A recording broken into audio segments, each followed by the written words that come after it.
ప్రచారం బాగుంది. మేము గ్రామం తిరుగుతున్నాం. ఇప్పుడు ఇవాళ కాలనీలు తిరుగుతున్నాం మున్సిపాలిటీలలో. మాకు అక్కడ చౌటుప్పల్లో ఒక బృందం, అట్లా ఎక్కడికక్కడ మండలాలు వారిగా బృందాలు వేసుకొని ప్రచారాన్ని ముమ్మరంగా కొనసాగిస్తున్నాం. మంచి స్పందన ఉంది. ఎక్కడ పోయినా రెండు రకాలుగా ఉంది. ఒకటి మనం ఎట్లా కొట్లా రాజగోపాల్ రెడ్డి రాజీనామా చేసిన తర్వాత ఈ ప్రాంతం ఇప్పుడు అభివృద్ధి సంక్షేమ ఫలాలు అందిస్తున్నారు. ఇప్పుడు కొత్తగా అభివృద్ధి కార్యక్రమాలు చేపడుతున్నారని చెప్పేసి రాజగోపాల్ రెడ్డి అంటారు. విషయం ఏంటంటే రాజీనామా చేసింది నిజానికి నియోజకవర్గ అభివృద్ధి కోసం కాదు. అభివృద్ధి కోసం అయింటే అభివృద్ధి కోసం పోరాటాలు చేసి ఆ పోరాటాల ఆధారంగా రాజీనామా చేస్తే ఆ మాట అంటే ఉపయోగం. వాస్తవానికి మీకు తెలుసు, తెలంగాణ పోరాటంలో అందరం కలిసి తెలంగాణ కోసం కొట్లాడుతున్నప్పుడు పార్టీల యొక్క అభిప్రాయంతో విభేదించి తెలంగాణకు మద్దతు ప్రకటించి రాజీనామా చేస్తుంది. ప్రజలు హర్షించారు. ఇప్పుడు అట్లాంటి పోరాటం లేదు, అట్లాంటి ప్రయత్నము లేదు. రాజీనామా చేసి నా వల్లే నియోజకవర్గం అభివృద్ధి చెందుతుంది అని ఏది జరిగినా తమ పేరు ఇచ్చుకోవటం, అది ఒక రకంగా మొత్తం ఈ వ్యవహారంలో సమంజసం కాదు. జరిగింది హుజురాబాద్లో, అట్లా జరిగింది. కానీ అదొకటి ప్రధానంగా మనం గమనించాలి. చేస్తుండొచ్చు ఎన్నికలు, గవర్నమెంట్ ఓట్లు వేయడానికి కొన్ని చేస్తుంది, చేయటం లేదు, అదంతా అబద్ధం అని చెప్పి కూడా నేనేమంటలేదు. కానీ దానికంటే కూడా చాలా కీలకం ఏంటంటే ఇక్కడ నియోజకవర్గము దాని అభివృద్ధి కోసం ఒక పోరాటం చేసి ఉంటే ఇవాళ ఎన్నిక అనేది చాలా ఉపయోగకరంగా విలువైనదిగా ఇది ఉండేది. కానీ అట్లాంటి ప్రయత్నం చేయకపోవటం అయితే ఒకటి శోచనీయం.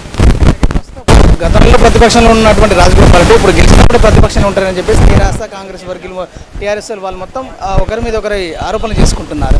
ఈ ప్రాంత అభివృద్ధి ఎవరు గెలిస్తే బాగుంటుందనే ఆలోచన మీద కూడా ప్రజలు చాలా అయోమయంలో కూడా ఉన్నారు. మన తెలంగాణ జన సమితి ద్వారా ఇక్కడ ప్రాంత ప్రజలకు ఎలాంటి సందేశాన్ని ఇవ్వబోతున్నారు, ఎలాంటి భరోసా కల్పించబోతున్నారు? ఎవరు గెలిచినా వ్యాపారాలు పెంచుకుంటారు తప్ప పనిచేస్తారు, సమస్యలు పరిష్కరిస్తారని అయితే నేను అనుకోను. రాజకీయాలను వ్యాపారంగా మార్చారు. ఈ ఎన్నికలను దాంట్లో పెట్టుబడి పెడుతున్నారు, గెలిచినాక వ్యాపారం చేసుకుంటారు. అందుకని మేము చెప్పదలుచుకుంది ఏంటంటే రాజకీయం అనేది వ్యాపారం కావడానికి వీల్లేదు. గెలిచిన వాళ్ళు సేవా దృక్పథంతో రావాలి, గెలిచినాక సేవ చేయాలి.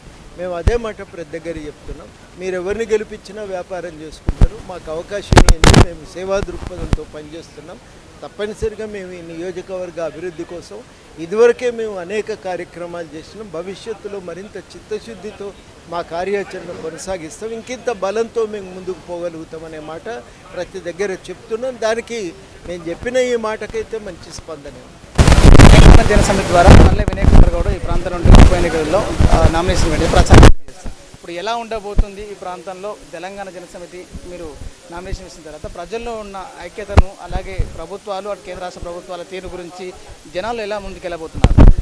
చెప్తున్నాం, అన్ని విషయాలు చెప్తున్నాం. ధరలు ఎట్లా పెరిగినాయి, ఈ ప్రాంతంలో జరుగుతున్న కష్టాలేంటి, ప్రజలై ఆ కష్టాలకు పరిష్కారం చూపలేకపోవటానికి కారణం ఏంది, ఎన్నికలు ఎందుకు ఇట్లా వ్యాపారంగా మారినాయి అనే మాట మేము చాలా విపులంగా ప్రతి ఒక్కరికి చెప్తున్నాం. చెప్పితే వాళ్ళు మేము చెప్పిన దాంతోనే అంగీకరిస్తున్నారు. కరెక్టే సార్, మీరు చెప్పింది జరుగుతున్నది అదే, వాస్తవం అదే అని అంగీకరిస్తున్నారు. కాబట్టి సేవా దృక్పథంతో మేము నిలిచినాం. మేము మాకు కొంత బలం ఇస్తే మేము గట్టిగా మీకోసం నిలబడగలుగుతాం, కొట్లాడగలుగుతాం అంటే దానితో అంగీకరిస్తున్నారు. ఇవాళ కేటీఆర్ కొన్ని వ్యాఖ్యలు చేశారు. మోడీ మీటర్ కావాలా, సీఎం కేసీఆర్ రైతు బంధు కావాలని. ఈ వ్యాఖ్యలు ఏ విధంగా చూస్తారు? ఈ వ్యాపారాలు చేసుకుంటూ వాళ్ళు ఇద్దరొద్దు, సేవ చేసే మాకు చండూరు ఉప ఎన్నికలో ప్రచారంలో పాల్గొన్నట్టు ప్రొఫెసర్ కోదండరామ్ గారు మనతో బిజినెస్ ద్వారా ముచ్చటించారు. కెమెరామెన్ మహేష్తో మహేష్, చండూరు.